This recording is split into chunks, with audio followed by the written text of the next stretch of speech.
Hello friends, welcome to my channel Medicomem. In our previous video we have studied about type 1 hypersensitivity. अगर आप channel पर नए हैं तो आप सब्सक्राइब करें और आप मेरी पिछली वीडियो में जाकर देख सकते हैं कि टाइप 1 हाइपरसेंसिटिविटी क्या होती है। इस वीडियो में मैं आपको टाइप 2 हाइपरसेंसिटिविटी के बारे में बताऊंगी।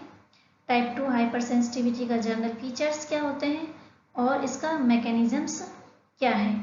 तो हम देखते हैं सबसे पहले टाइप 2 हाइपरसेंसिटिविटी के जनरल फीचर्स।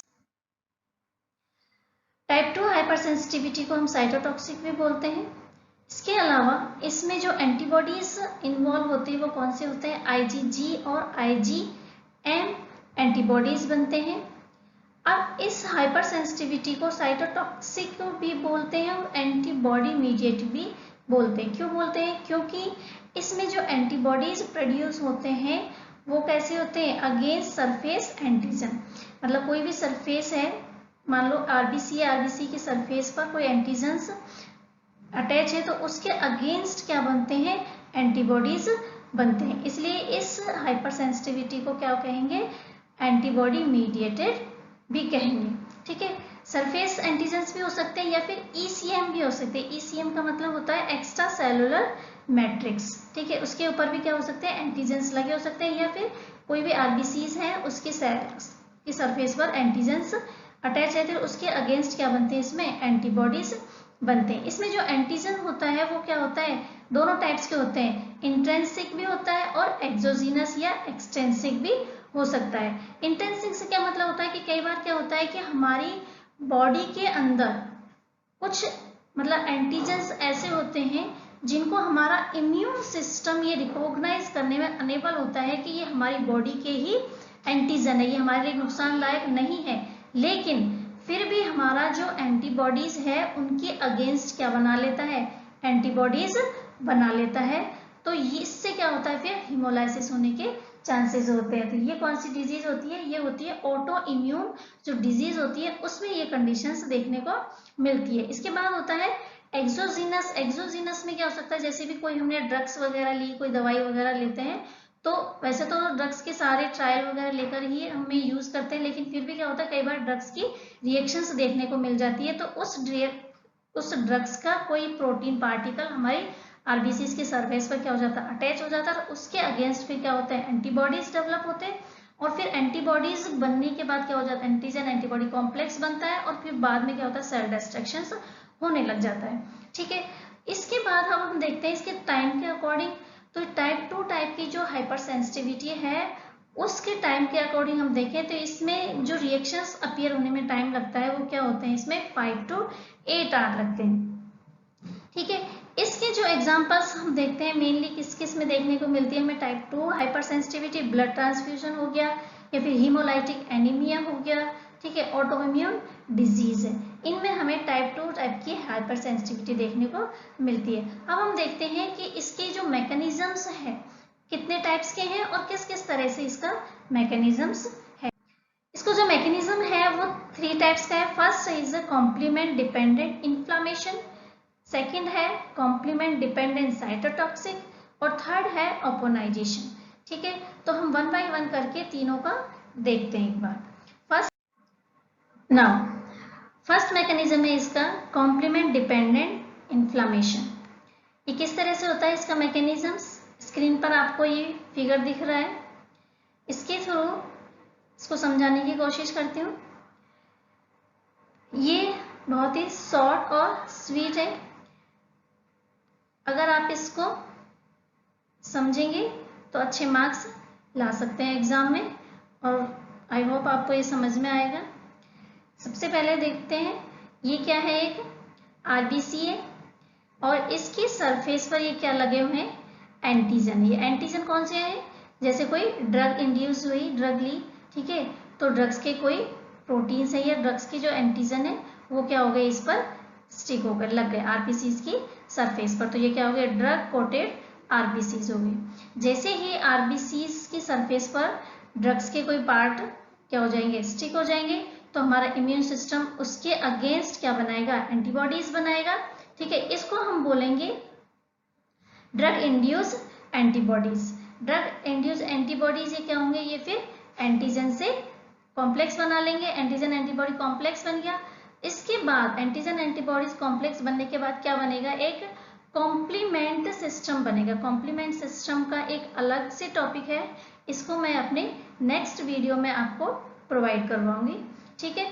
तो इसके बाद जैसे ही एंटीजन एंटीबॉडी का कॉम्प्लेक्स बना, कॉम्प्लीमेंट सेट हो गया, और क्या निकले इससे C3A और C5A, जिसको हम बोलते हैं कीमो अट्रैक्टेंट। कीमो अट्रैक्टेंट जैसे ही इंड्यूस हुए क्या करेंगे, ये हमारे टिश्यू में इन्फ्लामेशन स्टार्ट कर देंगे और टिश्यूज को क्या कर देंगे, डैमेज करना स्टार्ट कर देंगे। तो ये हो गया कॉम्प्लीमेंट डिपेंडेंट इन्फ्लामेशन। अब हम देखते हैं नेक्स्ट कॉम्प्लीमेंट डिपेंडेंट साइटोटॉक्सिक। ये किस तरह से होता है, ये मेनली हमें किस में देखने को मिलता है, जैसे कि ब्लड ग्रुप वगैरह जो होता है उसमें हमें इस तरह के मैकेनिज्म देखने को मिलता है।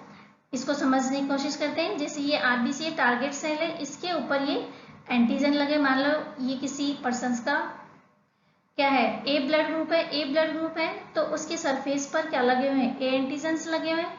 अगर हमने इसको बी ब्लड ग्रुप वाले पर्सन का बी दिया, तो बी वाले में क्या होगा, कौन से एंटीबॉडीज होंगे, एंटीबॉडी ए होंगे। तो ये एंटीबॉडी इस एंटीजन के अगेंस्ट क्या बनाएंगे, एंटीबॉडीज बना लेंगे, और ये किस तरह से क्या बन गया, एक कॉम्प्लेक्स बन गया, ठीक है। दोनों के क्या हो गए, एंटीजन्स डिफरेंस हो गए, एंटीजन ए और ये एंटीबॉडी ए, तो दोनों में क्या हो जाएगा, हो जाएगा, क्लम्पिंग होना स्टार्ट हो जाएगा। और जैसे ही इनमें क्लम्पिंग स्टार्ट हो जाएगी तो क्या बनेगा, उसी तरह से कॉम्प्लीमेंट एक्टिवेट हो जाएगा। कॉम्प्लीमेंट एक्टिवेट होने के बाद क्या होगा, C5 और C9 प्रोड्यूस होगा, जिसको हम बोलते हैं मेम्ब्रेन अटैक कॉम्प्लेक्स। जो मेम्ब्रेन है उस पर क्या करते हैं, ये अटैक करते हैं, और फिर जो हमारी आरबीसीज है उस पर क्या करना स्टार्ट कर देंगे, ये पोर बनाना स्टार्ट कर देंगे, छोटे छोटे छोटे छोटे पोर्स बना देंगे, जिसको पोरिनेशन बोलते हैं।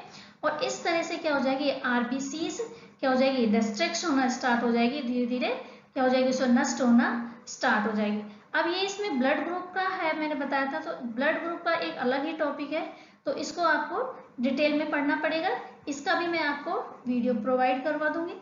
नेक्स्ट हम देखते हैं ओपोनाइजेशन। ओपोनाइजेशन को हम क्या बोल सकते हैं, फैगोसाइटोसिस भी बोलते हैं, ठीक है। इसमें क्या होता है, इसमें भी सेम इसी तरह से क्या बनेगा, एंटीजन एंटीबॉडी कॉम्प्लेक्स बना, ये आरबीसी, इसकी सरफेस पर क्या है, ये एंटीजन्स हैं, एंटीजन के अगेंस्ट क्या बनेंगे, एंटीबॉडीज, ये एंटीबॉडीज एंटीजन से आपस में कॉम्प्लेक्स बना लेगा, वही कॉम्प्लीमेंट सेट हो जाएगा। कॉम्प्लीमेंट सेट होने के तुरंत बाद क्या होगा, इसमें C3B और C4B ऑप्सोनिन्स बन जाएंगे, ऑप्सोनिन्स इसमें प्रोड्यूस होंगे। ये ऑप्सोनिन्स क्या करेंगे, इस पर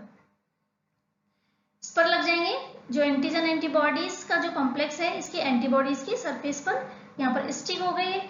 इस ऑप्सोनिन्स के अगेंस्ट ही जो ये मैक्रोफेजेस होते हैं, इस पर ये रिसेप्टर्स होते हैं, इनको भी हम क्या बोलते हैं, C3B। ये C3B है, तो इसका रिसेप्टर क्या हो गया, जो मैक्रोफेजेस पर लगा हुआ है, तो क्या करेगा, ये मैक्रोफेज इसको एनगल्फ कर लेगा, इस पूरे कॉम्प्लेक्स को, जिस पर आरबीसीज लगी हुई है। और जैसे ही आरबीसीज इस मैक्रोफेज के अंदर चली जाएगी, मैक्रोफेज ये इसका क्या कर देगी, डिस्ट्रक्शन कर देगी और इसको नष्ट कर देगी। इस तरह से भी क्या हो जाएगा, आरबीसी नष्ट हो जाएगी, आरबीसी का डिस्ट्रक्शन होना स्टार्ट हो जाएगा, ठीक है। तो इस वीडियो में मैंने आपको क्या बताया, टाइप 2 हाइपर सेंसिटिविटी का मैकेनिज्म्स और टाइप 2 हाइपर सेंसिटिविटी क्या होती है।